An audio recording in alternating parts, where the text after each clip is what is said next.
Hey guys, Carlos Colon here with Georgia Perimeter Homes, and today we'll be talking about some of the costs behind owning a home. Now, whether it be a townhome or a detached house, doesn't matter, or even a condo, it doesn't matter. A lot of this is really going to apply to you. Some of it that doesn't, like if you own a condo and you don't have a yard, so be it. But take what applies to you and make sure that you take it into consideration. So, if you have not done so already, make sure to hit the like and subscribe button below, and then hit that notification bell. That way, every time we release information on real estate here in the state of Georgia, it comes to you first. So, let's jump right in.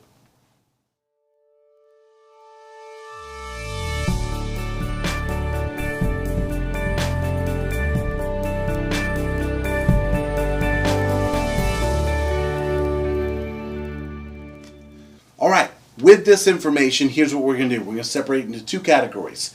One is going to be reoccurring expenses, okay, and number two is going to be maintenance.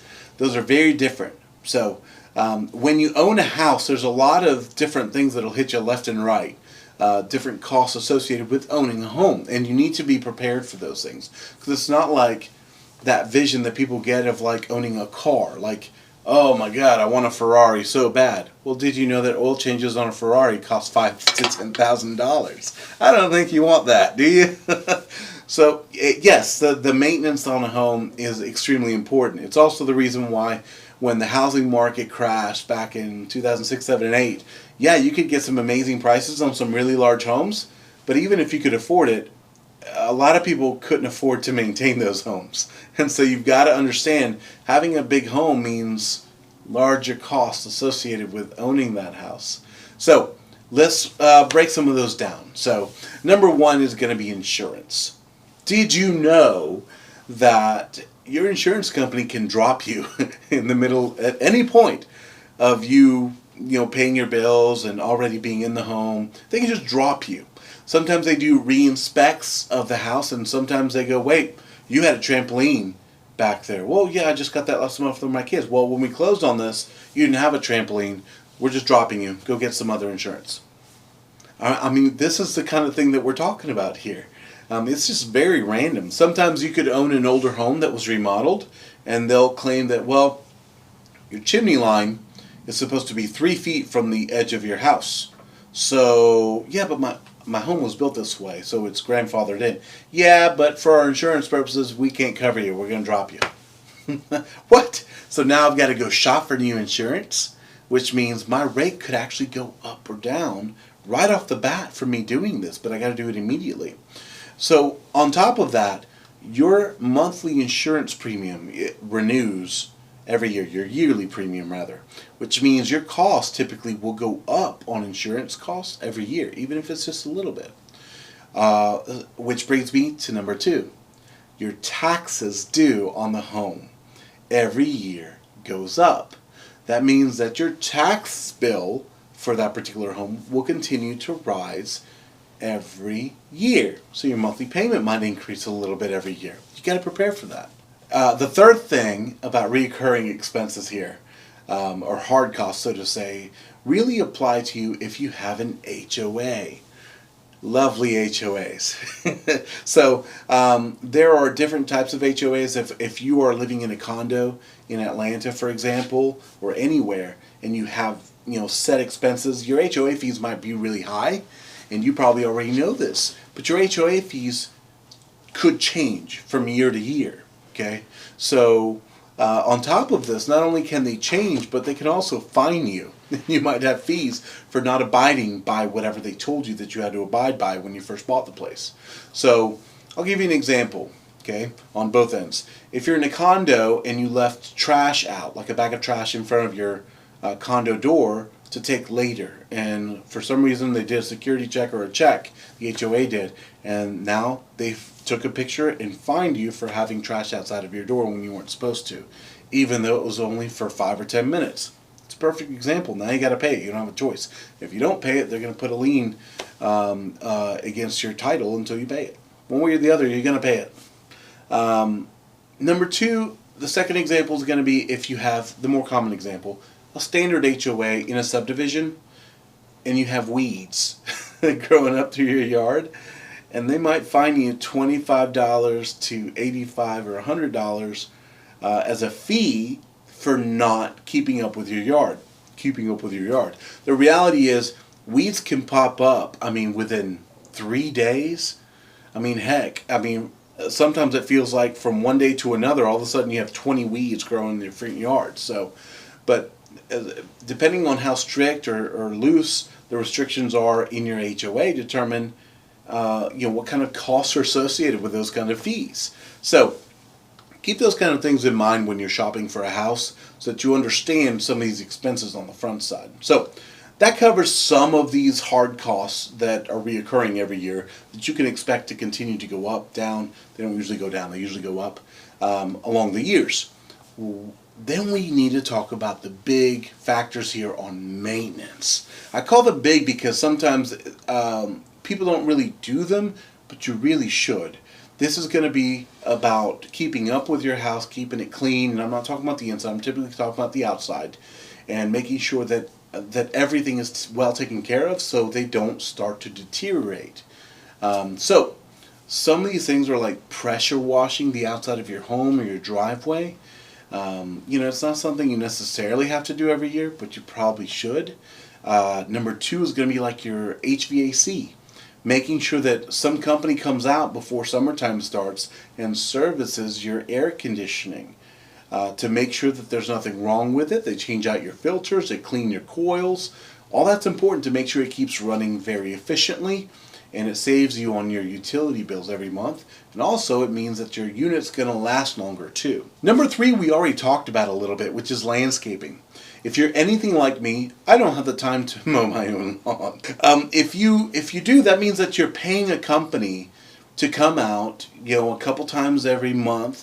In most cases, it's 1 to 2 times a month to mow your lawn, trim the bushes, hedge the lines, and you need to be very, very cautious on how much that really costs.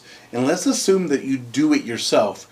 There are still costs associated with that, from gas to what equipment you need to the maintenance on that equipment. No matter what you do, there are costs. If you want 30 acres, that means that you have 30 acres of maintenance. And you've got to keep those things in mind. The next one's going to be your roof. While your roof is supposed to last anywhere from 20 years to 30 years brand new, and it could be longer than that depending on what kind of roof you have, it requires maintenance. You should probably once a year or once every other year have a roofing company come out to make sure that there are no leaks and there's no shingles out of place that came loose, and just to button everything up and make sure that everything is working the way it should. Now, by the time you get closer to the end of the life of the roof, you're going to have a cost associated with probably replacing it.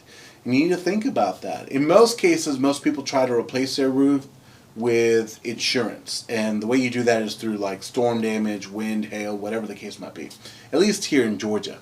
And if you have enough damage on the roof, sometimes your insurance company, which is what they're for, will actually replace your roof or even a portion of the roof.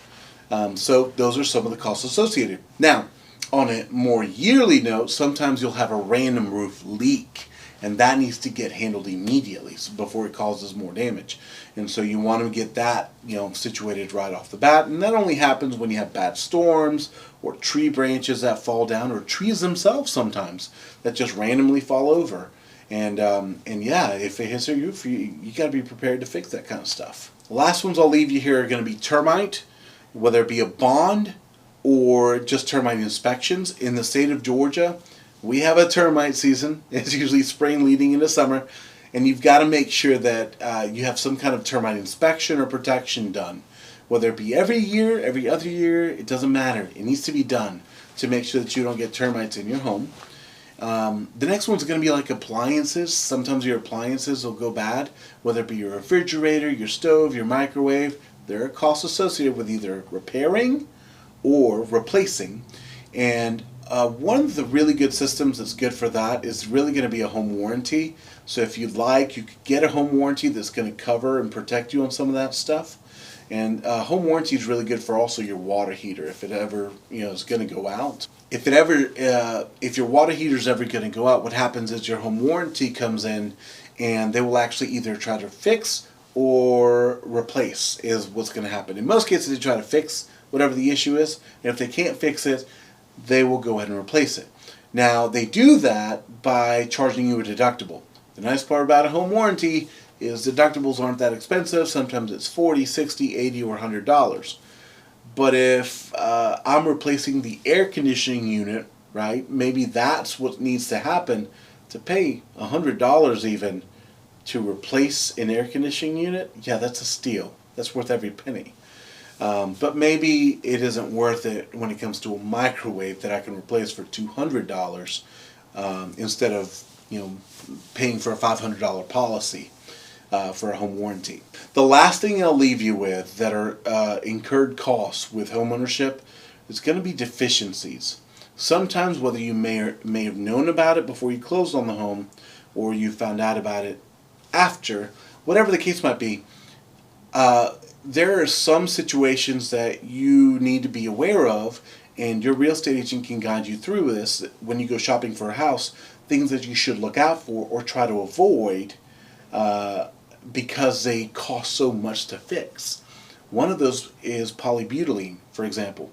If you have polybutylene piping, it is not a matter of whether the pipes will burst. They will burst at some point in time. And it will cost thousands of dollars just to replace those pipes. And that does not include the damage, the flooding and water damage that will go along with that, the pipes bursting in general. So when you're shopping for a house, there are certain questions you should ask, or make sure to sit down with your agent. Just ask them straight up, what should I avoid and why? Okay? And that's one of them. Just to give you a short example.